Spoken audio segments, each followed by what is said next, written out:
அனைத்துலக உயிரோடை தமிழ் ILC தமிழ் உயிரோடை தமிழில் அரசியல் கலை நிகழ்ச்சியில் இணைந்திருக்கிறீர்கள் அன்பர்களே. இன்றைய அரசியல் கலை நிகழ்ச்சியில் தாயகத்திலிருந்து தாயக ஊடகவியலாளர் இரா மைதரன் இணைகின்றார். வணக்கம் இரா மைதரன். வணக்கம் தானே அன்புறவுகளுக்கு வணக்கம். உங்களுக்கும் வணக்கத்தை தெரிவித்துக் கொண்டு அரசியல் கலை நிகழ்ச்சியில் தமிழர் தாயகமெங்கும் தமிழ் பொது வேட்பாளர் தொடர்பாக நிறைய பேசப்பட்டு கொண்டு வருகின்ற இந்த நேரத்தில் நேற்று மன்னாரில் பாரியொரு கூட்டம் நடைபெற்றதாக அறியக்கூடியதாக இருக்கின்றது. இந்த கூட்டம், இந்த பிரச்சார பரப்புரை எவ்வாறு நடைபெற்றுக் கொண்டிருக்கின்றது என்பதை எங்களுடைய உறவுகளுக்கு கூறுங்கள். நிச்சயமாக தமிழ் பொது வேட்பாளருக்கான ஒரு ஆதரவு உண்மையில் ஒரு மிக பெரிய ஒரு ஆதரவாக மாறி இருக்கின்றது. உண்மையிலே செல்லும் இடமெல்லாம் ஒரு அமோகமான ஆதரவு தமிழ் பொது வேட்பாளருக்கு மக்களிடையே இருக்கின்றது. நாங்கள் குறிப்பிட்டதை போன்று மக்கள் உணர்வு ரீதியாக பொது வேட்பாளரோடு இணைந்திருக்கின்றார்கள். ஆனால் கட்டமைப்பு ரீதியாக முன்னெடுக்கின்ற தரப்பினரோடு மக்கள் எவ்வளவு தூரம் ஐக்கியமாக இருக்கின்றார்கள் என்பதுதான் மிகப்பெரிய ஒரு கேள்வியாக இருக்கின்றது. அந்த ரெண்டு தரப்புமே ஒரு புள்ளியில் இணைகின்ற போதுதான் நாங்கள் பாரிய வெற்றியாக கூற முடியும். மக்கள் தன்னியல்பாகவே மக்களுடைய உணர்வுகள் சங்கோடு சங்கமிக்கின்ற தருணத்தை நாங்கள் பொது கட்டமைப்பினுடைய வெற்றியாக எடுத்துக்கொள்ள முடியாது. அதாவது முழுமையாக அவர்கள் தார்மீகமாக உரிமை கோர முடியாது. அதுதான் யதார்த்த நிலைமை. மக்கள் உணர்வுபூர்வமாக சங்குக்கு வாக்களிக்க வேண்டும் என்பதில் மிக தெளிவாக உறுதியாக இருக்கின்றார்கள். அதற்காக இவர்கள் பொது கட்டமைப்புக்கு இருக்கின்ற ஒரே ஒரு சாதகத்தன்மை என்னவென்று சொன்னால், இந்த வரலாற்று சந்தர்ப்பத்திலே காலம் பிந்தி என்றாலும் பல குழப்பங்களுக்கு மத்தியில் என்றாலும் ஒரு பொது வேட்பாளரை நிறுத்துவதென்கிற முடிவை எடுத்து பொருத்தமான ஒருவரை தெரிவு செய்து களமிறக்கிய அந்த ஒரு விடயத்துக்காக மட்டும் தமிழ் தேசிய பொது கட்டமைப்பு மக்கள் மத்தியிலே பேசப்படுகின்ற ஒரு நிலையில் இருக்கின்றது. அதற்கு அடுத்தபடியாக அதை கொள்கை ரீதியாக முன்னெடுக்கின்ற வகையிலோ இல்லை அதில் ஒரு தேர்தல் விஞ்ஞாபனம் தொடர்பாகவோ இல்லை உண்மையிலே ஒரு வடக்கு கிழக்கை பிரதிநிதித்துவப்படுத்தக்கூடிய வகையிலே அவர்களுடைய கள விஜயங்கள் கள செயல்பாடுகள் என்ற வகையிலோ ஒரு அணிதிரட்டல் நடவடிக்கை என்ற வகையிலோ அவர்களும் போதிய அனுபவமின்மையும் மக்களிடமிருந்து அவர்கள் மிக அந்நியப்பட்டவர்களாகத்தான் இருக்கின்றார்கள். ஒரு மேலோட்டமாக ஒரு சூறாவளி சுற்றுப்பயணங்கள் என்ற வகையில் எதையுமே குறை விட்டு விடக்கூடாது, எந்த மாவட்டத்தையும் விட்டு விடக்கூடாது என்ற ஒரு அடிப்படையில் தான் இந்த பரப்புரை நடவடிக்கைகள் திட்டமிட்டு முன்னெடுக்கப்பட்டு வருகின்றன. ஆகவே அந்த வகையிலே உண்மையிலே மக்களிடம் ஒரு வெகுவான ஒரு ஆதரவு தளம் இருக்கின்றது. அந்த ஆதரவு தளம் என்பது பொது கட்டமைப்பினுடைய தமிழ் தேசிய பொது கட்டமைப்பினுடைய ஒரு செயல் வீச்சோடு இணைந்ததாக அது இருக்கவில்லை. அது தன்னியல்பாக முகிழ்ந்திருக்கின்றது என்பதை நாங்கள் இந்த இடத்திலே ஆணித்தரமாக கூற முடியும். அதே நேரத்தில் நீங்கள் குறிப்பிட்டதை போன்று நேற்றைய தினம் மன்னார் மாவட்டத்திலே ஒரு பொதுக்கூட்டம் நடத்தப்பட்டிருக்கின்றது. மன்னார் மாவட்டம் டெலோ சார்பாக செல்வம் அடைக்கலநாதனும் தமிழரசு கட்சி சார்பாக சால்ஸ் நிமலன் அவர்கள் தமிழ் பொது வேட்பாளரோடு ஒரு ஆதரவாக நிற்கின்ற ஒரு நிலைமை இருக்கின்றது. ஆகவே மன்னார் மாவட்டத்திலே அவ்வாறான அவர்கள் தங்களுடைய அரசியல் பலத்தை ஒரு காட்டுகின்ற வகையிலே அங்கே ஒரு பொதுக்கூட்டத்தை நடத்தி இருக்கின்றார்கள். அதைவிட பல்வேறு பரப்புரை கூட்டங்கள் பரப்புரை நடவடிக்கைகள் முன்னெடுக்கப்பட்டு வருகின்றது. உண்மையிலே வடகிழக்கு முழுவதுமே ஒரு முழு வீச்சாக இது முன்னெடுக்கப்பட்டிருக்கின்றது. அதாவது பொது கட்டமைப்பு ஒரு கட்டமைக்கப்பட்ட ஒரு திட்டமிடப்பட்ட பொதுக்கூட்டங்கள் சந்திப்புகளை அவர்கள் நடத்தி கொண்டிருக்க அதற்கு வெளியாக அது உண்மையிலே நாங்கள் மிக முக்கியமாக குறிப்பிடப்பட வேண்டிய விடயம் தமிழ் தேசிய கட்டமைப்புக்கு தமிழ் தேசிய பொது கட்டமைப்புக்கு சமாந்தரமாக அதற்கு ஆதரவான செயல்பாடுகள் முழுவீச்சோடு முன்னெடுக்கப்பட்டு வருகின்றது. அதுதான் தமிழ் பொது வேட்பாளருடைய இன்றைய ஒரு பேசு பொருளாக மாறி இருக்கின்றது. அதை உயிர்ப்போடு வைத்திருக்கின்றது என்று கூட கூறலாம். தமிழ் தேசிய பொது கட்டமைப்பினர் அவர்கள் வரையறுக்கப்பட்ட ஒரு வட்டத்துக்குள் நின்று கொண்டு அவர்கள் இவ்வாறு திட்டமிடப்பட்ட இந்த பொதுக்கூட்டங்களையும் அது தொடர்பான வேலைகளையும் தான் அவர்கள் ஒருங்கிணைத்து ஒழுங்கமைத்து செயல்படுத்தி வருகின்றார்கள்.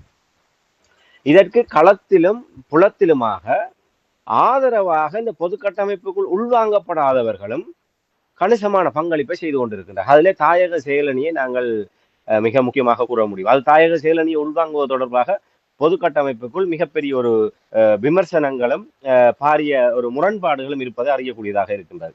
தாயக செயலணி என்று சொல்லுகின்ற போது முன்னாள் போராளிகள் அவர்கள் அந்த முன்னாள் போராளிகளாக இருக்கிற பலர் ஜனநாயக போராளிகள் கட்சியாக இருக்கலாம், இல்லை வேறு அந்த தரப்புகளாக இருக்கிறார். முன்னாள் போராளிகள் என்ற வகையறைக்குள் இருக்கின்ற தாயக செயலணியினர் அவர்கள்தான் இந்த தமிழ் பொது வேட்பாளர் விடயத்தை மிகவும் உயிர்ப்போடு தமிழர் தாயகம் எங்கும் நகர்த்தி கொண்டிருக்கின்றார்கள். அதை நாங்கள் இந்த இடத்துல நேர்மையோடு பதிவு செய்தான் ஆக வேண்டும். அதற்கும் தமிழ் தேசிய பொது கட்டமைப்புக்கும் எவ்வித சம்பந்தமும் இல்லை. அந்த தாயக செயலணியில் இருப்பவர்கள் தமிழ் தேசிய பொது கட்டமைப்புக்குள் இல்லை. அவர்களை உள்வாங்குவதில், ஏன்னா தாயக செயலணியினர் அவர்கள் தங்களுக்கு இருந்த புலம்பெயர் தொடர்புகள் மூலமாக அவர்கள் பிரத்யேகமாக அவர்கள் உத்வேகத்தோடு செயல்பட்டு வருகின்றார்கள். உண்மையிலே தமிழ் தேசிய பொது கட்டமைப்பினர் ஆரம்பத்திலே கூறியிருந்தார்கள், இந்த துண்டு பிரசுரங்கள் இந்த விடயங்கள் எல்லாம் தாங்களே அச்சடிப்போம், தாங்களே அச்சடித்து 8 மாவட்டங்களை விநியோகிப்போம் என்று. அவர்களுடைய அந்த அனுபவ குறைவு, அவர்கள் இந்த விடயத்திலே கையாண்ட விதங்கள் எல்லாம் பாரிய பின்னடைவுகளைத்தான் காணக்கூடியதாக இருக்கின்றது. அவர்கள் அடித்த துண்டு பிரசுரங்கள் அனைத்துமே ஒரு பத்திரிகையிலே ஒரு கட்டுரை எழுவதை போன்றதான் இருக்கின்றது. மக்களிடம் இப்போது வாசிக்கின்ற தன்மைகள் மிக குறைவாக இருக்கின்றது. இப்போது இருக்கின்ற தலைமுறையினர் ஒரு ஒரு ஒரு சொடக்கு போடுகின்ற நேரத்துக்குள் அந்த கைபேசிகளிலே, இந்த திறன்பேசிகளிலே அந்த பக்கத்தை தட்டுகின்ற அந்த நேரத்துக்குள்ளாக நாங்கள் அவர்களுக்கு செய்தியை சொல்ல வேண்டியவர்களாக இருக்கின்றோம். ஆகவே நாங்கள் ஒரு பந்தி கணக்கிலே, பக்க கணக்கிலே நாங்கள் துண்டு பிரசுரங்களை அடித்தால் அதை ஒரு மிக மிக சொற்பமான அரசியல் ஆர்வம் உள்ளவர்களால் மட்டும்தான் அதை படிக்க முடியுமே தவிர, வேறு எந்த ஒரு 100க்கு 90 வீதத்துக்கு மேற்பட்டவர்களால் அந்த துண்டு பிரசுரங்கள் நிராகரிக்கப்பட்டு கொண்டிருக்கின்றன. இந்த பக்கம் இருக்க அது பிரட்டி பார்ப்பது, மறுபக்கம் பிரட்டி பார்ப்பது. அந்த பிரட்டி பார்க்கின்ற நேரத்துக்குள்ளாகவே அந்த செய்திகளை கடத்தக்கூடிய அளவுக்கு, தமிழ் பொது வேட்பாளருடைய முக்கியத்துவத்தை கடத்தக்கூடிய அளவுக்கு எந்த விதமான திட்டமிட்ட வகையிலே இவர்களால் துண்டு பிரசுரங்கள் தயாரிக்கப்படவில்லை. ஏனால் இந்த விடயங்களை எல்லாம் நாங்கள் இந்த நேரத்தில் பதிவு செய்வது என்பது, இந்த தவறுகள் எல்லாம் உணரப்பட வேண்டும், எதிர்காலத்தில் திருத்தப்பட வேண்டும். தாங்கள் எடுப்பதுதான் முடிவு, தங்களுக்கு தெரிந்ததுதான் சரி, அதுதான் நியாயம் என்று கற்பிதத்தோடு இவர்கள் செயல்படுவார்களாக இருந்தால் அந்த மமதை இவர்களை வீழ்த்தும். சுமந்திரன் தமிழ் தேசிய மக்கள் முன்னணியினரை இன்று மக்கள் நிராகரிக்கின்றதை போன்று இவர்களும் மக்களுடைய நாடி துடிப்பை அறியாது, ஒரு மக்களுடைய கள நிலைமைகள், அவர்களுடைய புரிதல்களுடைய தன்மைகளை இவர்கள் புரிந்து கொள்ளாது, நாங்கள் சொல்வதைத்தான் அவர்கள் கேட்க வேண்டும், இதைத்தான் நாங்கள் செய்ய முடியும் என்ற வகையிலே செயல்படுவார்களாக இருந்தால் அது உண்மையில பிள்ளையான முன்னுதாரணமாக போகும். களத்திலே நாங்கள் அந்த விடயங்களை அனுபவிக்கணும். அந்த துண்டு பிரசுரங்களை கொண்டு செல்கின்ற போது மக்களே கேட்கின்றார்கள், இதை விட நீங்கள் ஒரு சுருக்கமாக முக்கியமான விடயங்கள் இது மேல அவ்வளவு தூரம் வாசிக்கக்கூடிய அளவுக்கு அவர்களுக்கு பொறுமை இல்லை, அதுக்கான ஆர்வங்களும் இல்லை. மக்கள் கூறுகின்ற விடயத்தை தான் நாங்கள் பிரதிபலிக்கின்றோம். இவர்களால் தயாரிக்கப்பட்ட அந்த ஒரு 10 எழுத்துக்களை போன்று ஒரு பக்க கணக்கை அச்சிடப்பட்ட அந்த துண்டு பிரசுரங்களை கொண்டு செல்கின்ற போது மக்கள் அதை ஆர்வம் கொடுத்து பார்க்கவில்லை. ஆனா தாயக செயலணியினர் மிக முக்கியமான விடயங்களை உள்ளடக்கியதாக ஒரு வர்ண துண்டு பிரசுரங்களை தயாரித்து அவர்கள் விநியோகிக்கின்ற அந்த துண்டு பிரசுரங்கள் மக்கள் மத்தியிலே எடுபடுகின்றது. அதை அவர்கள் ஆர்வத்தோடு பார்க்கின்றார்கள். அந்த அளவு தூரம் அது வடிவமைக்கப்பட்டிருக்கின்றது. ஆகவே இதிலே பல விடயங்கள், ஒன்று தன்னியல்பாக எழுகின்ற கூட்டம், மக்களிடையே தன்னியல்பான உணர்வு இருக்கின்றது, பங்கு பெற்றுதல் இருக்கின்றது. செயல்பாட்டாளர்களும் இந்த இதுக்கு சமாந்தரமாக, பொது கட்டமைப்புக்கு சமாந்தரமாக அவர்களும் பொது கட்டமைப்போடு முரண்படாமல், புலம்பெயர் தேசத்திலிருந்து ஒரு கணிசமான குழுவினர் இந்த பொது கட்டமைப்பினர் 100% நிலத்தையும் புலத்தையும் பிரதித்துவப்படுத்தவில்லை. அவர்கள் அந்த பொது கட்டமைப்பில் இந்த விடயத்தை முன்னெடுத்தவர்கள் தங்களுடைய நிகழ்ச்சி நிரலுக்கோ இல்லை தங்களுடைய விடயங்களுக்கு ஒத்து போகக்கூடியவர்களையும் இணங்கி வரக்கூடியவர்களையும் இணைத்து கொண்டுதான் இவர்கள் இந்த பொது கட்டமைப்பாக மலர்ந்திருக்கின்றார்கள். ஆக அது 100% வடக்கு கிழக்கையும் பிரதித்துவப்படுத்தவில்லை, புலம்பெயர் சமூகத்தையும் பிரதித்துவப்படுத்தவில்லை. ஆக இந்த இடத்திலிருந்து இவர்கள் இதை நகர்த்துகின்ற போது உண்மையாக தாயகத்தை நேசிப்பவர்கள், எங்களுடைய மக்களுடைய எதிர்காலத்தை நேசிப்பவர்கள் இதை விட்டு விலகுவதற்கு இவருக்குமே மனம் வராது. ஆகவே பேசக்கூடியவரை பேசி பார்த்து விட்டு அவர்கள் தங்களுடைய அமைப்பு பொறிமுறைக்குள்ளாக இவர்களை உள்ளிப்பதிலே இருக்கின்ற சிக்கல்கள், நெருடல்கள் காரணமாக புலம்பெயர் தேசத்தில் இருக்கின்ற அமைப்புகள், குழுக்கள், தனிநபர்கள் கூட சுயாதீனமாக இயங்கிக் கொண்டிருக்கின்றார்கள். தங்களுக்கு தெரிந்த வகையிலே தங்களுக்கு ஊரில் இருப்பவர்களை தொடர்பு படுத்தி, நீங்கள் அங்கே ஒரு கூட்டத்தை ஏற்பாடு செய்யுங்கள், நாங்கள் உரிய ஏற்பாடுகளை செய்கின்றோம் என்ற வகையில் அவர்கள் துண்டு பிரசுரங்களை அவர்களுக்கு கிடைக்க செய்கின்ற வகையிலே தொடர்புகளை ஏற்படுத்தி அவ்வாறு தன்னியல்பாக நடைபெறுகின்ற விடயங்களால் ஏராளம் இடம்பெற்றுக் கொண்டிருக்கின்றது. அதை விட இங்கே உங்களுக்கு தெரியும், தாயகத்திலே ஒரு உணர்வு மட்டும் இருந்து விட்டால் போதாது. அவர்கள் ஒரு முழு நேரமாக இந்த விடயத்திலே செயல்படுவதற்கு அவர்களுக்கு ஒரு ஊக்குவிப்பு கொடுப்பனவு நிச்சயமாக தேவைப்படுகின்றது. அவர்கள் தங்களுடைய அன்றாட வேலைகளையும் தங்களுடைய ஏனைய விடயங்களையும் விட்டு அவர்கள் களமிறங்கி இந்த பரப்புரை நடவடிக்கையில் ஈடுபடுகின்ற போது, இதனால் எங்களுடைய மக்கள் மிகவும் ஒரு வாழ்வாதாரம் பாதிக்கப்பட்டு ஒரு மிகவும் நொடிந்து போன நிலைமையில் இருக்கின்றார்கள். ஆகவே அவர்கள் தங்களை இழந்து வேலை செய்யக்கூடிய அளவுக்கு தமிழ் தேசியம் நம்பிக்கையை ஏற்படுத்தவில்லை. ஆகவே வலிந்து அவர்களை அந்த பணியில ஈடுபடுத்தப்படுகின்ற போது அவர்களுக்குரிய நியாயமான ஒரு கொடுமை அது தமிழ் தேசிய பொது கட்டமைப்பினால் வழங்கிவிட முடியாது. அவர்கள் குத்துவிளக்கிலே கணக்கு பார்க்கின்ற நிலைமையில் தான் அவர்கள் இருக்கின்றார்கள். அவர்கள் தாங்கள் இருந்த இடத்துல இருந்து ஒரு பணிகளை செய்வதை போன்று ஏனையவர்களுடைய அந்த தேவைகள் அதை புரிந்து கொள்ளாது அவர்களுக்கு ஒத்துழைப்பு வழங்குகின்ற தன்மைகள் என்பது நிதி ரீதியாக மிக குறைவு. அவர்கள் தங்களுடைய நிதி மூலத்தை அவர்கள் காரணமாக கூறினாலும் அதை நாங்கள் ஏற்றுக்கொள்ள முடியாது. இவர்கள் நினைத்தால் அதுக்கான நிதி மூலங்களை தாயகத்திலே திரட்ட முடியும். இல்ல புலம்பெயர் சமூகத்தை நிச்சயமாக இதிலே ஒரு தரப்பாக உள்வாங்கி அதை நியாயமான முறையிலே அதை வெளிப்படுத்தி இருக்க முடியும். அவர்களுக்கு நாங்கள் ஆரம்பத்திலே கூறியிருந்தோம், இது தடை செய்யப்பட்ட அமைப்புகள் உள்ளிட்டவர்களிடமிருந்து நிதிகளை பெற்றுவிட தங்களை சீக்கலாம். அதை இவர்கள் பகிரங்கமாக தேர்தல் ஆணைக்குழுவுக்கு கூறலாம். இதுதான் எங்களுடைய வங்கி இலக்கம், இந்த வங்கி இலத்துக்கு நாங்கள் புலம்பெயர் தேசத்திடம் இந்த நிதி ஆதரவு கோரியிருக்கின்றோம். அந்த நிதி மூலத்திலே அந்த வருகின்ற நிதிகள் இலங்கை அரசாங்கத்தினுடைய வரையறைக்கு உட்பட்டு தடை செய்யப்பட்டதாக இருந்தால் அந்த நிதிகளை நீங்கள் தாராளமாக நீங்கள் முடக்கி அதை அரசுடைமையாக்கலாம், அதை தேர்தல் திணைக்கிழமை சுவீகரித்துக் கொள்ளலாம், அதில் எங்களுக்கு ஆட்சேபனை இல்லை என்று கூறிவிட்டு இவர்கள் தங்களுடைய வேலையை செய்யலாம். ஆக அந்த பொறுப்பை அவர்களிடம் விட்டு விடலாம். அந்த வருகின்ற நிதி அரசாங்கத்தால் ஏற்றுக்கொள்ளப்பட்ட தரப்பிடம் இருந்து வருகின்றதா, ஏற்றுக்கொள்ளாத தரப்பிடம் இருந்து வருகின்றதா அவர்கள் பார்த்துக் கொள்ளட்டும். அவை அப்படி ஒரு அறிவித்தலை நாங்கள் விட்டுவிட்டால் புலம்பெயர் தேசத்திலிருந்து வருகின்ற நிதி கூட ஒரு அரசாங்கம் ஏற்றுக்கொள்ளக்கூடிய பொறிமுறை ஊடாகத்தான் அந்த நிதி இங்கே வரக்கூடும். ஆகவே நாங்கள் தங்கத்தை உரசி பார்ப்பதை போன்று அங்கிருந்து உதவி செய்பவர்களை எல்லாம் உரசி பார்த்து கொண்டு இவர்கள் இருப்பார்களா இருந்தால் காலம் முடிந்துவிடும், வேலைகளையும் ஆற்ற முடியாத ஒரு நிலைமை இருக்கும். ஆகவே மிக குறுகிய காலத்துக்குள் எப்படி நாங்கள் வினைத்திறனாக இந்த விடயங்களை கொண்டு செல்ல முடியுமோ அதை செய்திருக்கலாம். என்றால் வங்கி கட்டமைப்பு என்பது தமிழ் தேசிய பொது கட்டமைப்பினால் உருவாக்கப்பட்டது அல்லவே. அது இலங்கையினுடைய அரசாங்கத்தினாலும் இலங்கையினுடைய அரசாங்கத்துக்கு இருக்கின்ற மத்திய வங்கியினாலும் பராமரிக்கப்படுகின்ற நிர்வகிக்கப்படுகின்ற ஒரு அழகுதான் வங்கி கட்டமைப்பு. ஆகவே அந்த அரசாங்கம் அதை நிதி குற்ற புலனாய்வு பிரிவினரும் அந்த வங்கி நடவடிக்கைகளை கண்காணித்துக் கொண்டிருக்கின்றார்கள். ஆகவே அதை அவர்களிடம் விட்டுவிட்டிருக்கலாம். விட்டுவிட்டால் இன்று எவ்வளவு தூரம் நாங்கள் நன்மைகளை அடைந்திருக்க முடியும். ஆக இப்படியாக பல நாங்கள் கடந்த நிகழ்ச்சியிலும் தொடர்ந்து கூறுவதை போன்று ஆகா ஓஹோ என்று அலையடிப்பதாக கூறி நாங்கள் மக்களை ஏமாற்ற விரும்பவில்லை. மக்களிடம் உணர்வு இருக்கின்றது. ஆனால் செப்டம்பர் 21 அவர்கள் வாக்குச்சாவடிக்கு சென்று சங்கு சின்னத்துக்கு நேரே புல்லடி போடுகின்ற அந்த தருணம் வரை நாங்கள் களப்பணியாற்றியாக வேண்டும். அந்த உணர்வை, அந்த மக்களிடம் இருக்கிற ஆர்வத்தை உறுதியாக சங்கு சின்னத்துக்கானதாக அறுவடை செய்ய வேண்டுமாக இருந்தால் செப்டம்பர் 21 அந்த புல்லடி சங்கு சின்னத்துக்காக மாறுகின்ற வரை நாங்கள் பணியாற்றித்தான் ஆக வேண்டும். அதுதான் களத்தில் இருக்கின்ற யதார்த்தம். அந்த வகையிலே தமிழ் தேசிய பொது கட்டமைப்பினரை ஏன்னால் இதைத்தான் நாங்கள் கூறுவோம். நாளை செப்டம்பர் 22 பருவர்களை வைத்துக் கொண்டு அந்த கடந்த கர்த்தால் காலங்களிலே கர்த்தாலுக்கு ஒரு தரப்பு அழைப்பு விடும், அவர்களுக்கும் கர்த்தாலுக்கும் எந்த விதத்திலே சம்பந்தம் இருக்காது. அவர்கள் களமுறங்கி எதுவுமே செய்ய போவதில்லை. மக்கள் தாங்களாகவே சுய விருப்பத்தின் பேரிலே தங்களுடைய தாயக கடமையை உணர்ந்து கொண்டு அவர்கள் அந்த ஹர்த்தாலை முழுமையாக முடங்கக்கூடிய வகையிலே, அது ஹர்த்தால் வெற்றியளிக்கக்கூடிய வகையிலே மக்களுடைய தொழிற்சங்கங்களுடைய தொழில் சார்ந்த அமைப்புகளுடைய பங்களிப்போடு அது உண்மையிலே வெற்றிகரமாக ஒவ்வொரு தடவை நடந்தேறும். ஆனால் இவர்கள் அந்த நன்றி விசுவாசம் எதுவுமே இல்லாமல் உடனடியாகவே மறுநாள் பத்திரிகையை பார்த்தால் பொது கடையடைப்பு பாரிய வெற்றி என்று சொல்லி அதை ஏற்பாடு செய்த அரசியல் கட்சிகளோ இல்லை சிவில் அமைப்புகளோ அறிக்கை விட்டு அவர்கள் அடுத்த வேலையை பார்க்க சென்று விடுவார்கள்.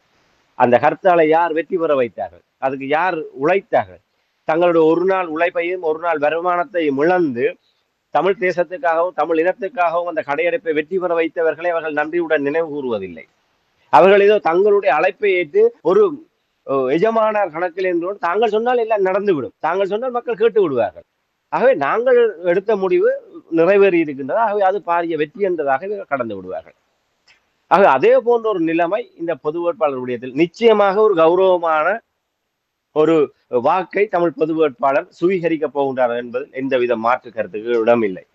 அப்படியான ஒரு கௌரவமான ஒரு வாக்கை தமிழ் பொது வேட்பாளர் பெறுகின்ற போது இந்த பொது கட்டமைப்பினருடைய அறிவிப்பானது, அந்த வெற்றி அறிவிப்பானது நிச்சயமாக அந்த பொது கட்டமைப்புக்கு வெளியே இருந்து நிலத்திலும் புலத்திலும் செயல்படுபவர்களையும் உள்வாங்கியதாக நியாயபூர்வமான அறிவிப்பாக இருந்தால் மட்டும்தான் அதை நாங்கள் கரிசனையோடு பார்க்க முடியும். இல்லை ஹர்த்தால் வெற்றிகளை கொண்டாடுபவர்களை போன்று இவர்கள் அறிக்கை விடுவார்களாக இருந்தால் அதை தமிழ் தேசிய பொது கட்டமைப்பு என்பது இந்த இந்த விடயத்திலிருந்து அவர்கள் மிகவும் ஒரு அந்நியப்பட்ட நிலைமையில் இருக்கின்றார்கள் என்பதைத்தான் மக்கள் உணர்ந்து கொள்ள. அதற்காக தான் நாங்கள் முன்கூட்டி இந்த விடயங்களை கூறுகின்றோம். கேள்வி கேட்க வேண்டும். நிச்சயமாக உங்களுடைய தளங்களிலும் இந்த பொது கட்டமைப்பிடம் தொடர்புகள் இருக்கும். அந்த தொடர்புகள் வருவதற்கான வாய்ப்புகள் இருக்கும். அப்படி வருகின்ற போது இந்த விடயங்களை நாங்கள் கேள்வி எழுப்ப வேண்டும். அப்போதுதான் அவர்களை நாங்கள் நெருப்படுத்த முடியும். அதற்காக தான் இந்த விடயங்களை சிலாகித்து இந்த விடயங்களை நாங்கள் பகிர்ந்து கொண்டிருக்கின்றோம். ஆகவே தமிழ் பொது வேட்பாளருக்கான ஆதரவு என்பது பன்மடங்கு பெருகி இருக்கின்றது. மக்களிடம் அமோகமான ஒரு ஆதரவு நிலை இருக்கின்றது. அதை அறுவடை செய்வதற்கு நாங்கள் கடைசி நொடிப்பொழுது வரை பணியாற்ற வேண்டும் என்பதுதான் இப்போது இங்கிருக்கின்ற நிலைமை. உண்மை ராமேந்திரன், நீங்கள் கூறுவது போல்தான் புலத்தில் இருக்கின்ற எங்களுடைய நேயர்கள் கூட கூறுவார்கள், பன்மடங்கு பெருக வைப்பதற்கு எல்லோரும் செயல்பட வேண்டும் என்று கூறுகிறார்கள். சரி, நீங்கள் இப்பொழுது கூறினீர்கள் தேர்தல் செப்டம்பர் 21 இன்னும் வெறும் 7 நாட்கள் மட்டுமே இருக்கின்றது. இந்த தேர்தல் நெருங்கிக் கொண்டிருக்கின்ற நேரத்தில் இறுதியான செயல்பாடுகள் எவ்வாறான திட்டங்களோடு செயல்பட்டு கொண்டிருக்கிறார்கள், என்ன விதமான செயல்பாடுகள் எதிர்பார்க்கலாம்? உண்மையில் இந்த பொதுக்கூட்டங்கள்லாம் நடைபெற்றுக் கொண்டிருக்கின்றது. நமக்காக நாம் பரப்புரை கூட்டம் முதல் கட்டமாக 8 மாவட்டங்களிலுமே நிறைவடைந்திருக்கிறது. இந்த 8 மாவட்டத்தினுடைய முக்கிய நகரங்கள், முக்கிய இடங்கள், அங்கே பொது வேட்பாளர் நேரடியாக சென்று, அதாவது பொது வேட்பாளர் நேரடியாகவே சென்று 8 மாவட்டங்களிலுமே ஒரு தரிசிப்பு நிகழ்ச்சி, அதாவது அங்கே ஒரு பரப்புரை கூட்டங்கள் இடம்பெற்றது. அப்ப அடுத்த கட்டமாக பொதுக்கூட்டங்கள் மாவட்டந்தோறும் நடைபெற்றுக் கொண்டிருக்கிறது. அதிலே வவுனியாவிலே முதலாவது பொதுக்கூட்டம் நடத்தப்பட்டது. உண்மையிலே ஆயிரக்கணக்கான மக்கள் அங்கே வாங்க. கடந்த நிகழ்ச்சியில் அதை தெளிவாக விரிவாக கூறியிருந்தோம். நேற்றைய தினம் மன்னார் மாவட்டத்திலே பொதுக்கூட்டம் நடைபெற்றது. இன்றைய தினம் திருகோணமலை மாவட்டத்திலே பொதுக்கூட்டம் நடந்தேறி இருக்கின்றது. நாளைய தினம் மட்டக்களப்பு மாவட்டத்திலே பொதுக்கூட்டம் நடைபெற இருக்கின்றது. நாளை மறுதினம் யாழ் மாவட்டத்திலும் கிளிநொச்சியிலும் இந்த பொதுக்கூட்டங்கள் இடம்பெற இருக்கின்றன. ஏன்னா 18ஆம் தேதியோடு தேர்தல் பரப்புரை பணிகள் நிறைவுக்கு வருகின்றது. அப்ப அந்த வகையிலே இந்த மாவட்ட ரீதியாக முன்னெடுக்கப்படுகின்ற தேர்தல் பரப்புரை கூட்டங்கள் இவ்வாறு முன்னெடுப்பதற்கு திட்டமிடப்பட்டிருக்கின்றது. அதற்கு சமாந்தரமாக ஊடக சந்திப்புகளும் நான் முன்னர் குறிப்பிட்டதை போன்று இவர்களோடு தொடர்புபடாத ஆதரவு மட்டத்தில் இருந்தும் இந்த முன்னெடுக்கப்பட்டு வருகின்றது. ஒரு மிக தீவிரமாக அவர்கள் களப்பணியாற்றி கொண்டிருக்கின்றார்கள். ஆகவே இப்போது இந்த பரப்புரை நடவடிக்கைகள் இந்த அளவில் தான் இருக்கின்றது. இதற்கு அடுத்ததாகத்தான் இவர்கள் எவ்வாறு இந்த விடயங்களை நகர்த்துவது என்பது தொடர்பாக இறுதிக்கட்ட, அதாவது 18ஆம் தேதி இரவோடு இந்த தேர்தல் பரப்புரைகள் நிறைவுக்கு வருகின்ற போது அந்த 18ஆம் தேதியை எப்படி எதிர்கொள்ள போகின்றோம், அந்த 18ஆம் தேதி பரப்புரை பணிகள் முடிவடைந்ததற்கு பிற்பாடு 21ஆம் தேதி வாக்களிக்கின்ற தினம் வரை அடுத்த கட்டம் எப்படி மக்களை அந்த நிலையோடு தக்க வைக்க போகின்றோம் என்பது தொடர்பாக நிச்சயமாக ஒரு திட்டமிடப்பட்ட நிலை என்பது ஒரு தேவையாக இருக்கின்றது. நாங்கள் பொறுத்திருந்து பார்ப்போம். பொது வேட்பாளர் தொடர்பாக நீங்கள் கூறும்பொழுது முழு வீச்சோடு செயல்படுகிறார்கள் என்று நீங்கள் கூறுகிறீர்கள். இதே நேரத்தில் வெள்ளிக்கிழமை அரியநேத்திரன் அவர்கள் ஊடக சந்திப்பின் பொழுது கூறியிருக்கின்றார், ஜனாதிபதி தேர்தலில் சங்கு சின்னத்துக்கு மாத்திரமே வாக்களியுங்கள், ஏனையவர்களுக்கு விருப்பு வாக்கை போட வேண்டாம் என்று அவர் வேண்டுகோளை முன்வைத்திருக்கின்றார். இதற்கு முக்கியமான ஒரு காரணமாக நான் பார்க்கிறேன் என்னவென்று சொன்னால், பொது கட்டமைப்பில் இருக்கின்ற டெலோ பிளாட் போன்றவர்கள் இரகசியமாக சில திட்டங்களோடு செயல்படுகிறார்கள். டெலோ வெளிப்படையாக தங்களுடைய கருத்துக்களை கூறிக்கொண்டு வருகிறார்கள். அதற்கு காரணம் என்னவென்றால், பொது வேட்பாளருக்கு நீங்கள் வாக்கை போடுங்கள், விருப்பு வாக்கை டெலோ கூறுகின்றது ரணிலுக்கு போடுங்கள் என்று சொல்லி. ஏன் இந்த குழப்பம், ஏன் இந்த இரட்டப்போக்கு, இதற்கு என்ன காரணம்? உண்மைதான். அவர்கள் நாங்கள் ஆரம்பத்திலிருந்தே கூறுவதை போன்று விலாங்கு மீன்களாக தமிழ் மக்களிடம் தலையையும் எலும்பு துண்டை தூக்கி போடுகின்ற தரப்பினரிடம் வாழையும் காட்டுகின்ற ஒரு நிலைமை தான் இருக்கின்றது. அவர்கள் வவுனியாவிலே சீனி தொழிற்சாலைக்கு அடித்தளம் போட்டதிலிருந்து அவர்களுக்கும் ரணில் அரசாங்கத்துக்கும் இடையே இருக்கின்ற கள்ள தொடர்பு நாங்கள் தொடர்ச்சியாக அம்பலப்படுத்தி வந்து கொண்டிருக்கின்றோம். அவர்கள் ஒரு பிரதேசத்தினுடைய அபிவிருத்தி, தொழில் வாய்ப்பு என்ற வகையிலே தங்களுடைய அந்த கள்ள தொடர்புகளை நியாயப்படுத்தி கொண்டு அவர்களுடைய கள்ள உறவு இப்போது நீடித்து கொண்டிருக்கின்றது. அதனுடைய வெளிப்பாடாகத்தான் டெலோவினுடைய நாடாளுமன்ற உறுப்பினராக இருக்கிற மட்டக்களப்பு மாவட்டத்தை சேர்ந்த கோவிந்த கருணாகரன், ஜனாயம்பி என்று சொல்லப்படுகின்ற கோவிந்த கருணாகரன் பகிரங்கமாகவே அந்த விடயத்தை கூறியிருக்கின்றார். முதலாவது வாக்கு சங்குக்கும் 2வது வாக்கு ரணில் விக்ரமசிங்கவுக்கும் போடுமாறு. இது இந்த கட்டுப்பாடுகளை மீறுகின்ற ஒரு செயல்பாடு. இதில் தான் இந்த தமிழ் தேசிய பொது கட்டமைப்பில் இருக்கின்ற தமிழ் மக்கள் பொதுச்சபைக்கு பாரிய கடப்பாடு இருக்கின்றது. செப்டம்பர் 22ஆம் தேதிக்கு பிற்பாடு இந்த அரசியல் கட்சிகளையும் இவ்வாறு அயோக்கியத்தனம் செய்கின்ற இந்த அரசியல் கலாச்சாரத்தையும் எப்படி நாங்கள் ஒரு பொறிமுறைக்குள்ளாக கட்டுப்படுத்த போகின்றோம் என்பது தொடர்பாக உடனடியாக முக்கியத்துவம் கொடுத்து விவாதிக்கப்பட வேண்டிய விடயம். அது ஒரு தீர்க்கமான முடிவெடுக்கப்பட வேண்டிய ஒரு நிலையை இது எங்களுக்கு உணர்த்தி இருக்கின்றது. செல்வம் அடைக்கலனாந்திரப்பாக இருக்கட்டும், புலட்டாக இருக்கட்டும், அவர்களுடைய நிலைப்பாடும் இதுவாகத்தான் இருக்கின்றார். 2வது விருப்பு வாக்கை தங்களுடைய இவர்கள் முகவர்களாக இருந்து கொண்டு தென்னிலங்கை வேட்பாளர்களுக்கு கவர்ந்து செல்கின்ற ஒரு அயோக்கியத்தனத்திலே இவர்கள் தொடர்ச்சியாக ஈடுபட்டவர்கள். இது உண்மையிலே மன்னிக்க முடியாத ஒரு நிலைப்பாடு. ஒன்று ரெண்டு விடயத்திலே நாங்கள் இதை ஏற்றுக்கொள்ள முடியாது. ஒன்று, தமிழ் மக்கள் பொதுச்சபையாக தமிழ் மக்கள் பொது கட்டமைப்பாக எடுக்கப்பட்ட முடிவை மறுதளித்து ஒரு அரசியல் கட்சி இவ்வாறு செயல்படுவது என்பது ஏற்றுக்கொள்ள முடியாத ஒரு அமைப்பு பொறிமுறைக்கு இது ஒரு ஒரு பொருத்தமற்ற நடவடிக்கை. இரண்டாவது, எங்களுடைய மக்களுடைய நாங்கள் கீழே இறங்கி வேலை செய்கின்ற போது மக்களுடைய நிலைகளை நாங்கள் அறிகின்ற போது மிகவும் ஒரு கவலைக்குரிய விடயம் என்னவென்று சொன்னால், இந்த விருப்பு வாக்கு விடயத்தை எங்களுடைய தமிழ் தரப்பினர் அதிகமாக பேசியதனுடைய பிரதிபலிப்பு மக்களுடைய புரிதல் எப்படி இருக்கின்றது என்று சொன்னால், சங்கு சின்னத்துக்கு நேரே ஒரு புல்லடி, 1 2 3 என்று சொல்லி நாங்கள் 3 பேருக்கு விருப்பு வாக்கு வழங்கலாம். அதுதான் மக்களுடைய புரிதலாக இருக்கின்றது. ஆகவே இது செல்லுபடியற்ற வாக்குகளாக தமிழர்களுடைய வாக்குகளை மாற்றுகின்ற ஒரு நிலையை நோக்கி இது செல்கின்றது. இது சுமந்திரன் கயேந்திரகுமார் தரப்பு செய்வதற்கு ஒப்பான செயல். ஒரு தமிழ் பொது வேட்பாளருக்காக நாங்கள் மனமு வந்து போடுகின்ற வாக்குகளை செல்லாத வாக்குகளாக்குவதன் ஊடாக அதை எதிர்த்து செய்யப்படுகின்ற முன்னெடுப்பாகத்தான் இது அமையும். ஆகவே தமிழ் மக்களை பொறுத்தவரையில் இந்த செப்டம்பர் 21 ஜனாதிபதி தேர்தலிலே சங்கு சின்னத்துக்கு நேராக இருக்கின்ற அந்த கூண்டுக்குள்ளே பக்கவாட்டிலோ மேலோ கீழே இருக்கின்ற அந்த கோடுகளிலே முட்டாமல் அந்த தர என்கின்ற அந்த புல்லடி அடையாளத்தை மட்டுமே போடுவதோடு தங்களுடைய கடமையை முடித்துக் கொள்ள வேண்டும்.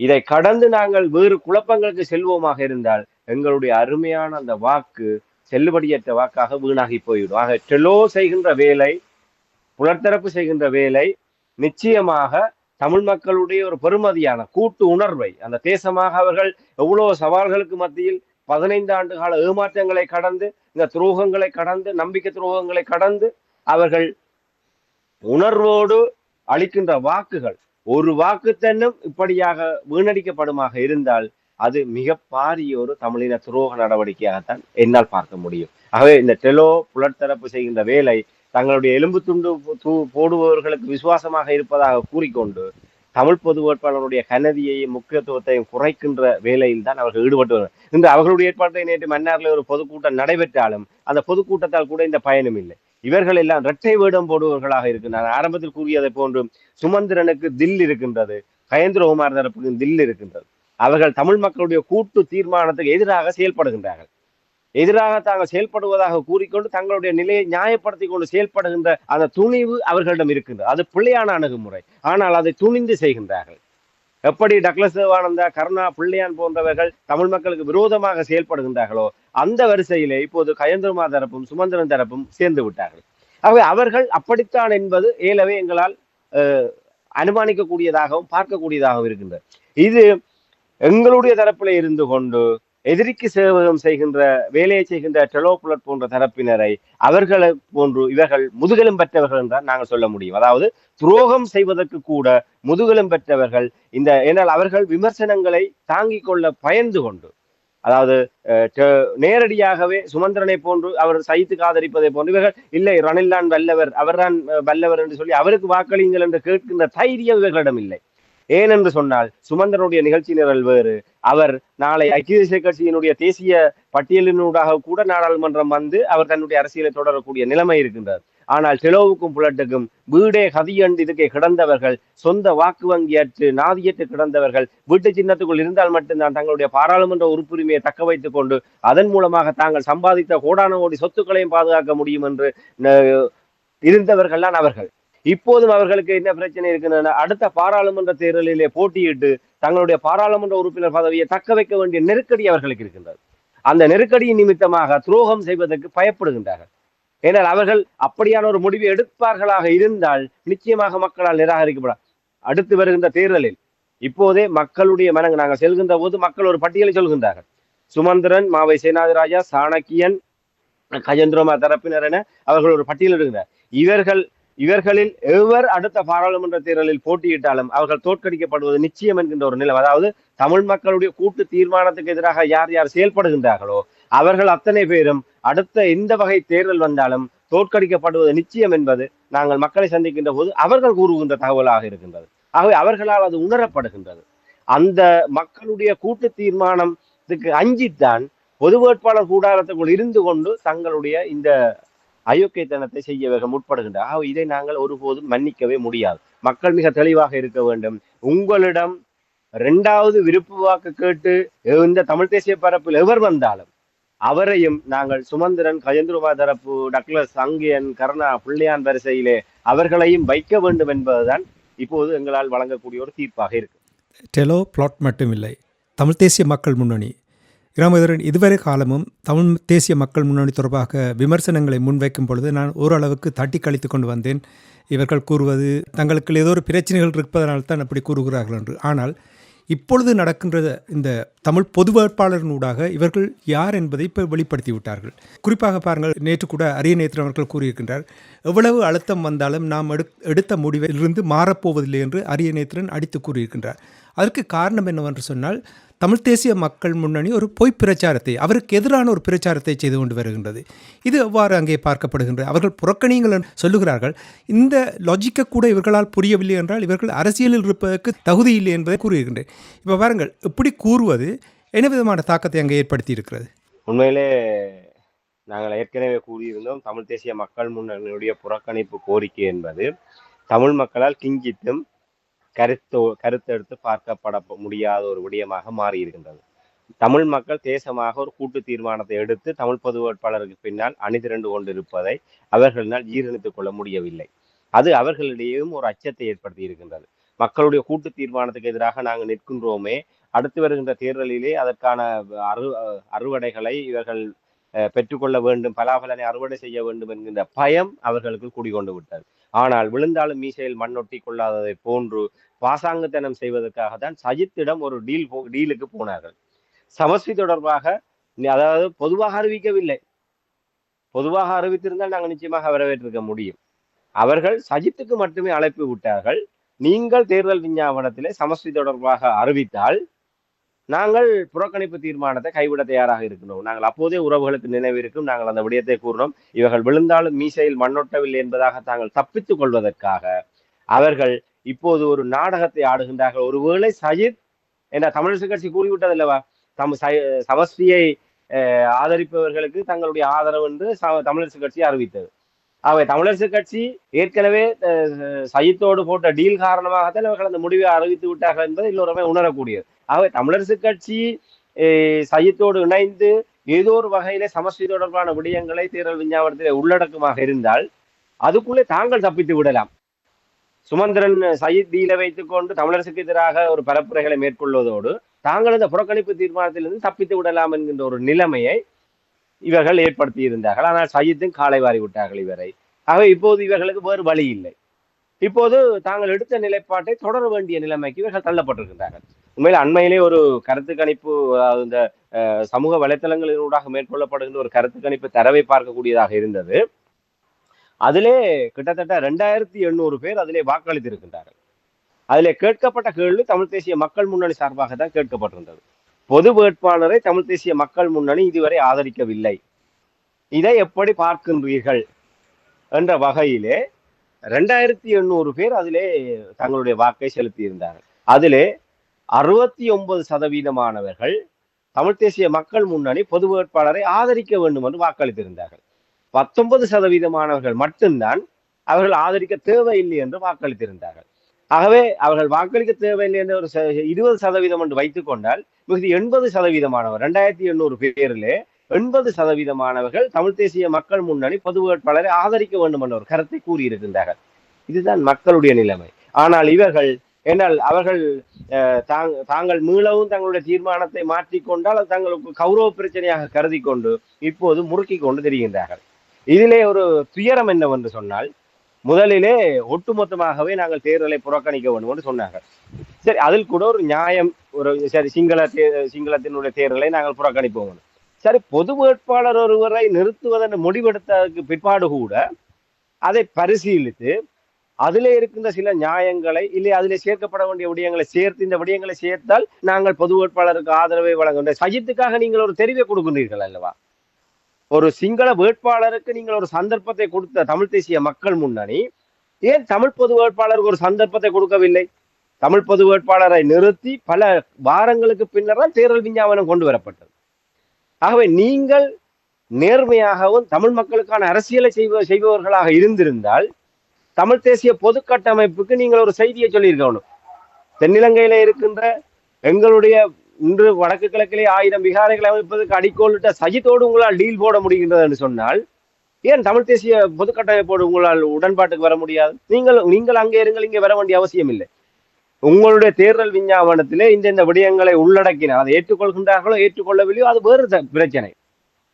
அந்த நாகரிகத்தை இவர்கள் பேணி இருந்தால் நிச்சயமாக நாங்கள் மதித்திருக்க முடியும்.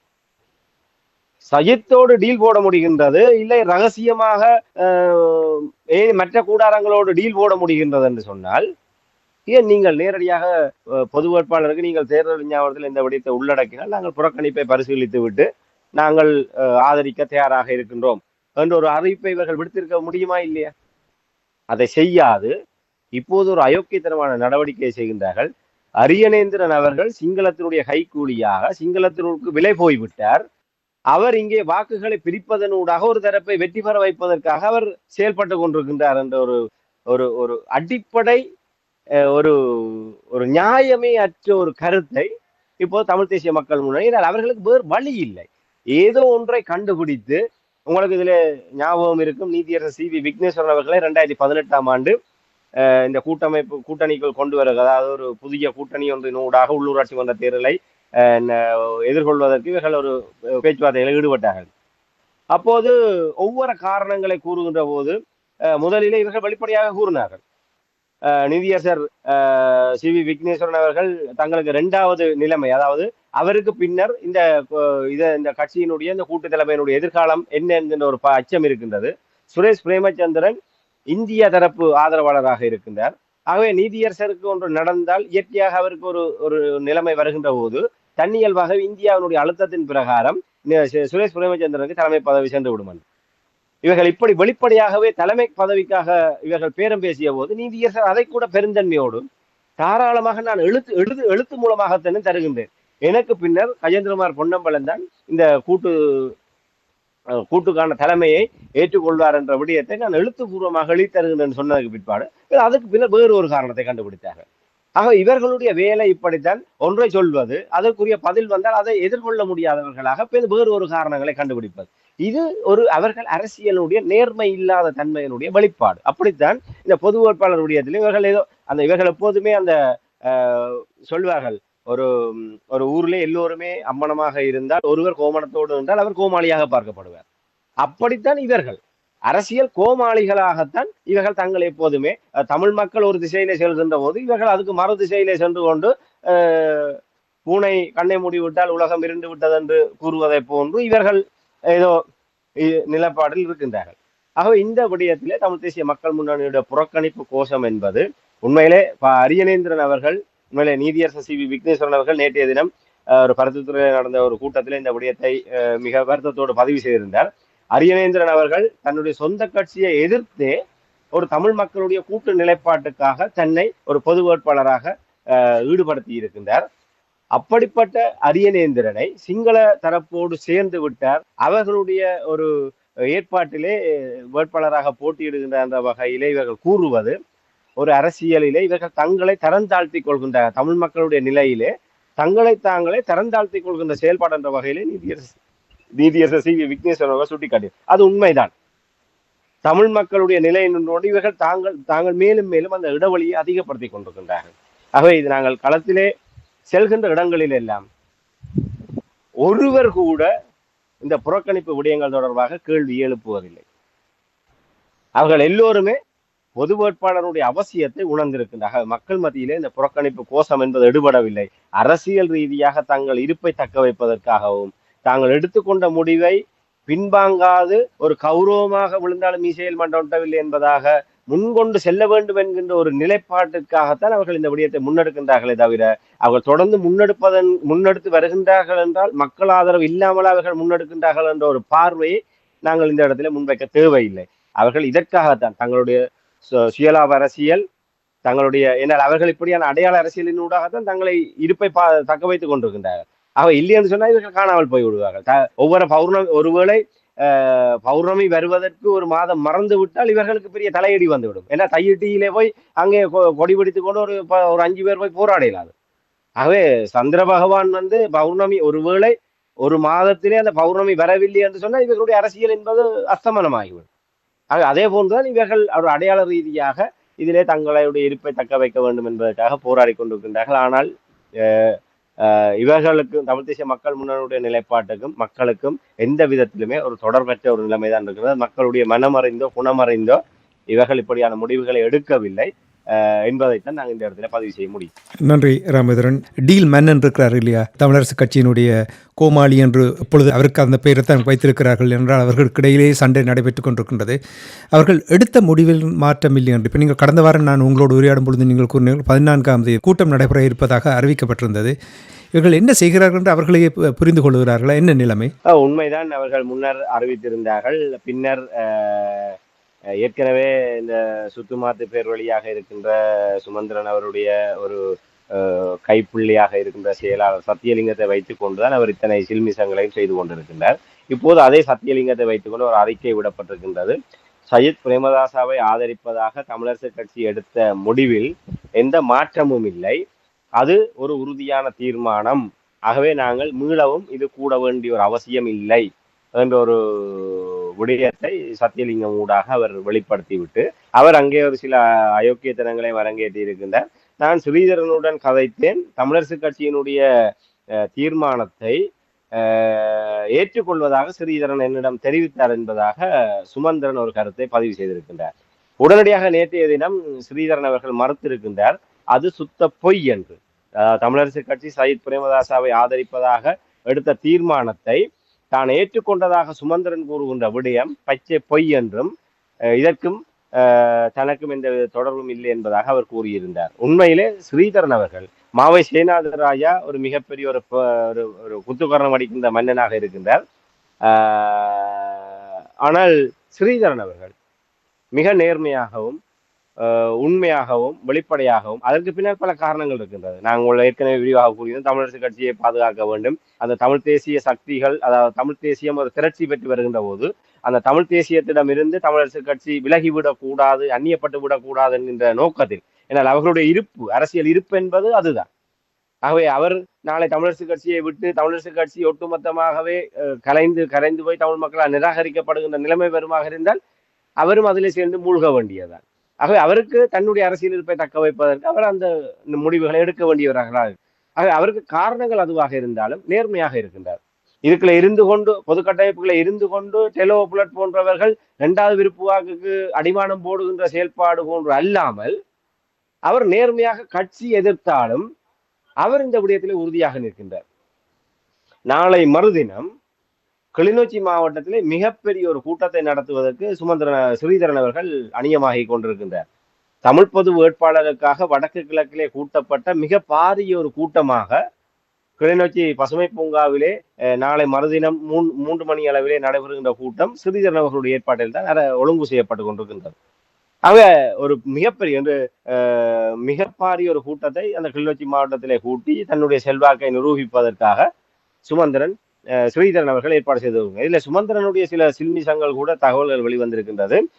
ஸ்ரீதரன் தரப்பினரை நெருக்கடிக்குள்ளாக்குகின்ற வகையிலே உங்களுக்கு தெரியும், சந்திரகுமார் என்பவர் டக்ளஸ் சிவானந்தா அவருடைய கட்சியிலிருந்து பிரிந்து புதிய ஒரு கட்சி ஒன்றை அவர் தொடங்கி அந்த கிளிநொச்சி மாவட்டத்தில் இருக்கின்ற அந்த மலையக மக்களுடைய வாக்குகளை இலக்கு வைத்து அவர் ஒரு புதிய கட்சியாக செயல்பட்டு வருகின்றார். இப்போது சுமந்திரன் தரப்பினருடைய பார்வை ஸ்ரீதரன் அவர்களுக்கு போட்டியாக ஸ்ரீதரனுக்கு நெருக்கடி கொடுக்கின்ற வகையிலே சந்திரகுமாரை தமிழரசு கட்சியோடு இணைத்து கொண்டு கிளிநொச்சியை கைப்பற்றுவதற்கு அவர்கள் வீகம் வகுத்து வருவதாக அறியக்கூடியதாக இருந்த பொது வேட்பாளர் விடயத்திலே கட்சிக்குள் பாரிய முரண்பாடுகள் ஏற்பட்டு அது வெளியே தெரிந்தாலும் உள்ளுக்கு அது பாரிய ஒரு புகைச்சலை ஏற்படுத்தி கொண்டிருக்கின்றது. இப்ப ஸ்ரீதரன் தரப்புக்கு நெருக்கடிகள் ஏற்படுத்தப்பட்டு வருவதாக அறியக்கூடியதாக இருக்கு. அதாவது அவரோடு இருப்பவர்கள் கட்சியை விட்டு வெளியே வாருங்கள் என்று நெருக்கடிகளை கொடுத்து கொண்டிருக்கின்றார்கள். ஆகவே அதை மேலும் ஊக்கப்படுத்தி ஸ்ரீதரனாக கட்சியை விட்டு வெளியே செல்கின்ற ஒரு நிலைமையை ஏற்படுத்த வேண்டும் என்பதுதான் சுமந்திரனுடைய திட்டமாக இருக்கின்றது. இவர்கள் அனைவருமே வெளியேற்றி விட்டு சாணக்கியன் உள்ளிட்ட தரப்பினரை வைத்துக் கொண்டு தன்னுடைய அரசியலை தொடர வேண்டும் என்பதுதான் அவருடைய இலக்காக இருக்கின்றது. ஏற்கனவே நாங்கள் ஒரு தடவை கூறியிருந்தோம், தமிழர் விடுதலை கூட்டணியை ஆனந்த சங்கரி எப்போது சம்பந்தன் வழியே விண்ணுலகம் ஏவார் என்று அவர் காத்து கொண்டிருக்கின்றார். அவ்வாறு ஆனந்த சங்கரி விண்ணுலகம் பயணத்தை ஆரம்பிக்கின்ற மறுநொடி தமிழர் விடுதலை கூட்டணியை கைப்பற்றி அந்த தமிழர் விடுதலை கூட்டணியுடைய தலைவராக வந்து அந்த கட்சியை தன்னுடைய துரோக அரசியலுக்கான ஒரு அடித்தளமாக பயன்படுத்துகின்ற ஒரு நோக்கத்தோடு அவர் சில தயார்படுத்தலை செய்து வருகின்ற விடயங்களை கூறினோம்.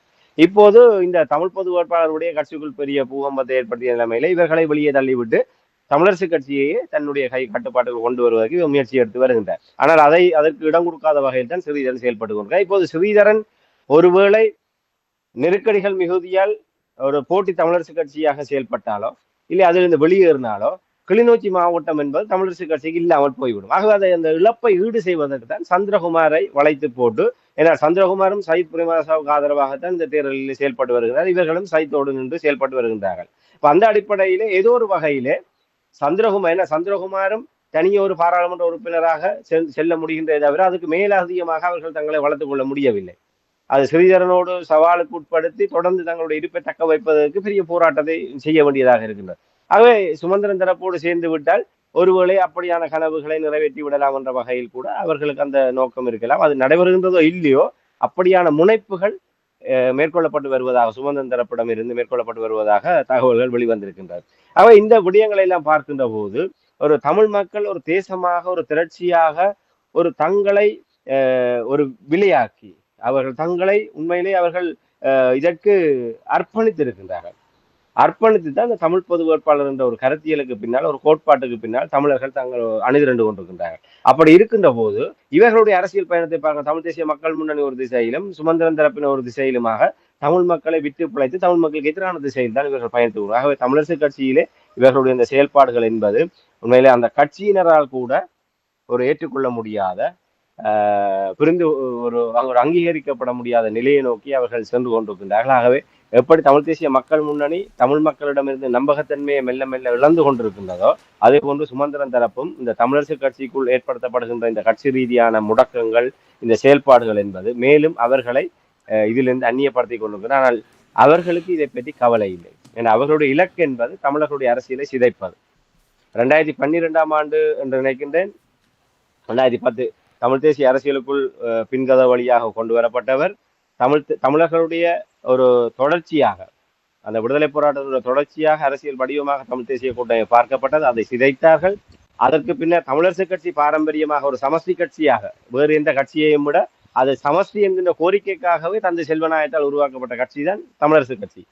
ஆகவே அந்த சமஸ்தியை தாங்கி நிற்கின்ற அதற்காகவே தோற்றுவித்த அந்த கட்சியை இல்லாமல் செய்து விட்டால் வடக்கு கிழக்கு முகமாக ஒரு பாரம்பரியத்தோடு ஒரு பலத்தோடு இருக்கின்ற அந்த கட்சியையும் சிதைத்து விட்டால் தமிழர்களை நிற்கதியாக்கி விட முடியும். ஆகவே தமிழர்களை ஒரு அரசியல் நெருக்கடிக்குள் தள்ளிவிட்டால் பின்னர் இவர்களுடைய முகவர்களை வைத்துக் கொண்டு தமிழர்களை சிதறடித்து விடலாம்.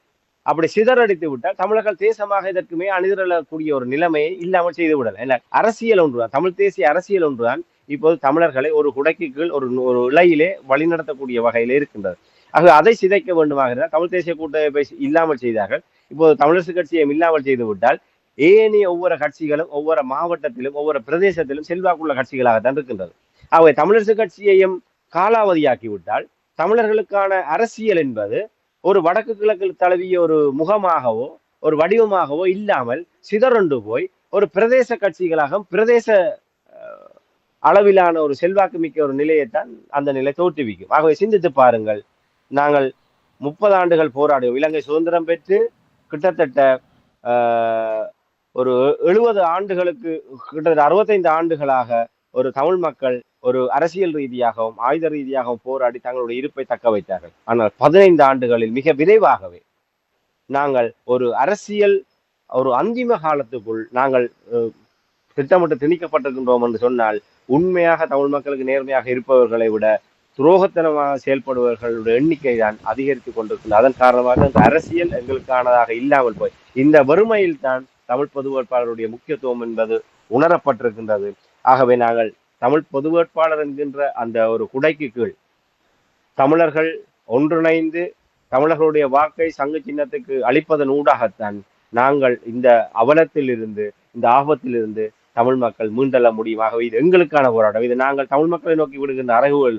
ஒவ்வொரு தமிழனும் இது தனக்கான ஒரு ஆபத்து தான் ஒரு நீர்நிலையிலே ஒரு குளத்திலோ கடலிலோ விழுந்து மூழ்க முற்படுகின்ற போது அதிலிருந்து தப்பிப்பதற்கு எவ்வாறு நாங்கள் எத்தனிப்போமோ, எங்களோட உயிரை பாதுகாப்பதற்கு நாங்கள் என்ன விதமான முயற்சிகள் எடுப்போமோ, அதே போல் ஒவ்வொருவரும் நாங்கள் ஒரு அரசியல் ரீதியான பாரிய நெருக்கடிக்குள் பாரிய சிக்கலுக்குள் நாங்கள் அகப்பட போகின்றோமாக அதிலிருந்து நாங்கள் மீள வேண்டுமாக இருந்தால் ஒவ்வொருவரும் தமிழ் பொது வேட்பாளருக்காக நாங்கள் வாக்களிக்க வேண்டும். ஆகவே நாங்கள் இதிலே ஒரு சபதம் எடுக்க வேண்டியவர்களாக இருக்கணும். ஒவ்வொரு ஈழத்தமிழர்களும் வாக்குரிமை உள்ள ஒவ்வொரு ஈழத்தமிழர்களுமே நாங்கள் எடுக்க வேண்டிய ஒரு சபதம் என்னவென்று சொன்னார், இனியொரு புது விதி செய்வோம், இனியொரு புது விதி செய்வோம், தமிழர் இம்முறை தமிழர் வாக்கு தமிழுக்கே என்கின்ற நாங்கள் ஒரு உறுதியை நாங்கள் எடுத்துக்கொள்ள வேண்டும். என்றால் நாங்கள் இதுவரை காலமும் நாங்கள் நம்பி நம்பி ஏமாந்தது போது, இனி இது எங்களுக்கான ஒரு புதிய தொடக்கமாக இருக்க வேண்டும் என்றால் நாங்கள் ஒரு புதிய விதியொன்றை நாங்கள் செய்ய வேண்டியவர்களாக இருக்கின்றோம். இனிமேல் எவருக்குமே நாங்கள் ஏமாந்து போய் எங்களை நாங்கள் இழக்க தயாராக இல்லை. ஆகவே இம்முறை தமிழர் வாக்கு தமிழுக்கே என்று நாங்கள் திடசங்கற்பம் பூண்டு வருகின்ற செப்டம்பர் 21 சங்கு சின்னத்துக்கு நேராக அந்த புல்லடி இடுவது என்பது எங்களுடைய எப்படி நாங்கள் ஒத்தியூர் தொடக்கம் பொலிகண்டி வரையான அந்த மக்கள் பேரெழுச்சி இயக்கம் என்பது ஒரு ஒரு தன்னியல்பா யாராலுமே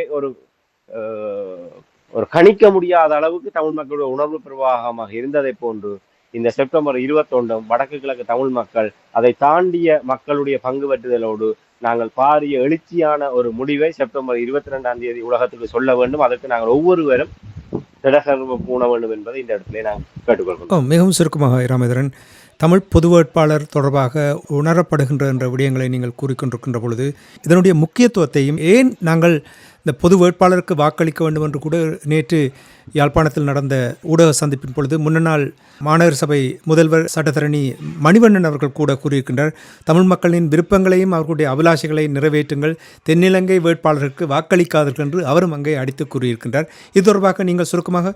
உண்மை, நாங்கள் இந்த முறை தமிழ் வேட்பாளருக்கு வாக்களிப்பது என்பது பல விடயங்களிலே நாங்கள் சிதறண்டு போயிருக்கின்றோம் என்று ஒரு சர்வதேச மங்களை ஏமாற்றி இருக்கின்றது. அதுக்கான பொறுப்பு குரலை செல்லவில்லை. இலங்கை அரசாங்கம் தொடர்ச்சியாக ஏமாற்றி கொண்டிருக்கிறது. அந்த பொறுப்பு கடப்பாட்டிலிருந்து அவர்கள் விலகி கொண்டிருக்கின்றார்கள். நாங்கள் வாக்களித்து தெரிவு செய்யப்பட்ட எங்களுடைய பிரதிநிதிகள் தமிழ் மக்களை விட்டு பிழைக்கின்ற ஒரு அயோக்கியத்தனமான அநாகரிகமான செயல்பாடுகளில் ஈடுபட்டு வருகின்றார்கள். ஆகவே நாங்கள் அனைத்து தரப்பினருக்கும் ஒரு செய்தியை சொல்ல வேண்டியிருக்கின்றது. நாங்கள் தமிழர்கள் தேசமாக அணிதிரளுவதனூடாக இனிமேல் இப்ப நாங்கள் சிந்தித்து பாருங்கள் தனாஞானியன்னா, நீங்களும் பல தடவை ஆதங்கப்பட்டிருப்பீர்கள். தமிழர்களுடைய தாயகத்திலே தமிழர்களுடைய விவகாரங்களிலே தலையீடு செய்கின்ற போது குறைந்தபட்சம் தமிழ் மக்களால் தெரிவு செய்யப்பட்ட பிரதிநிதிகளுடன் கலந்துரையாடுகின்ற ஒரு அரசியல் நாகரிகத்தை தென்னிலங்கை ஆட்சியாளர்கள் கை கொள்ளவில்லை.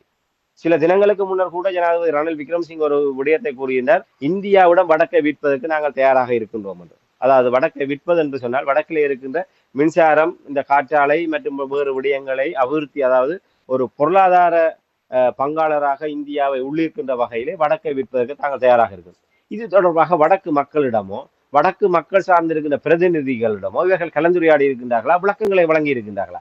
அவை எங்களுடைய தலைவிதியையும் எங்களுடைய விடயங்களையும் கொழும்பில் இருந்து கொண்டு ஒருவரால் எடுக்க முடிகின்ற ஒரு அவல நிலையை நாங்கள் முடிவுக்கு கொண்டு வர வேண்டும் என்று சொன்னால் தமிழர்கள் எங்களுடைய தலைவிதியை நாங்கள் தான் தீர்மானிக்க வேண்டும். அவை இது அனைவருக்குமாக சொல்லப்படுகின்ற ஒரு செய்தியாக இருக்கும். ஆகவே இந்த செய்தியிலே இந்த செப்டம்பர் 21 சங்கு போடுகின்ற புல்லடி என்பது நாங்கள் தமிழர்களாகவே எங்களுடைய தலைவிதியை நாங்கள் தீர்மானிப்பதற்கான ஒரு புதிய ஒரு பயணத்தினுடைய தொடக்கமாகத்தான் இது இருக்கும். ஆகவே இதனுடைய முக்கியத்துவம் இந்த அடிப்படையில் தான் உணரப்படுகிறது. நன்றி ராமேந்திரன். யார் என்ன என்றதை இப்பொழுது இந்த பொது வேட்பாளரினூடாக அவர்களுடைய முகம் என்ன என்றதை அறியக்கூடியதாக இருக்கின்றது, அவர்களுடைய கொள்கை என்ன என்று அறியக்கூடியதாக இருந்து இவ்வளவு காலமும் யாருக்காக செயல்பட்டார்கள், இதுவரையில் ஒரு முகத்திரையை போட்டுவிட்டு தமிழ் மக்களுக்காக செயல்படுகின்ற என்று அந்த 18 நாடாளுமன்ற உறுப்பினர்களுடைய உண்மையான முகம் இப்பொழுது வெளியில் வந்திருக்கின்றது. நீங்கள் கூறுவது போல் தமிழ் பொது வேட்பாளருக்கு வாக்களிப்பதனூடாக நான் நினைக்கிறேன் ஒரு புதிய அரசியல் பரப்பில் ஒரு புதிய ஒரு பரிணாமத்தை எடுக்கக்கூடிய ஒரு நிலைமையை ஏற்படுத்தலாம் என்ற ஒரு நம்பிக்கை பலரிடம் வந்திருக்கின்றது. அதனால்தான் வலுவாக வீரியமாக முழு வீச்சோடு இந்த தமிழ் பொது வேட்பாளருக்கு வாக்களிக்க வேண்டும் என்று வடக்கு கிழக்கு மட்டுமில்லை தமிழகத்திலும் சரி ஏனைய தமிழர்கள் வாழுகின்ற புலம்பெயர்ந்த நாடுகளிலும் சரி அதற்கான ஆதரவு பெருக்கிக் கொண்டிருக்கின்றது. இந்த மாற்றத்தை இந்த தமிழ் பொது வேட்பாளர்களூடாக சங்கு சின்னத்தினூடாக வெளிப்படுத்தும் என்ற அந்த நம்பிக்கையோடு இன்றைய அரசியல் கலை நிகழ்ச்சியை நிறைவுக்கு கொண்டு வருவோம். ராமேந்திரன், மீண்டும் இன்னும் ஒரு அரசியல் கலை நிகழ்ச்சியில் இணைந்திருப்போம். அதுவரைக்கும் நன்றி, வணக்கம். நிச்சயமாக சங்கே மூலம்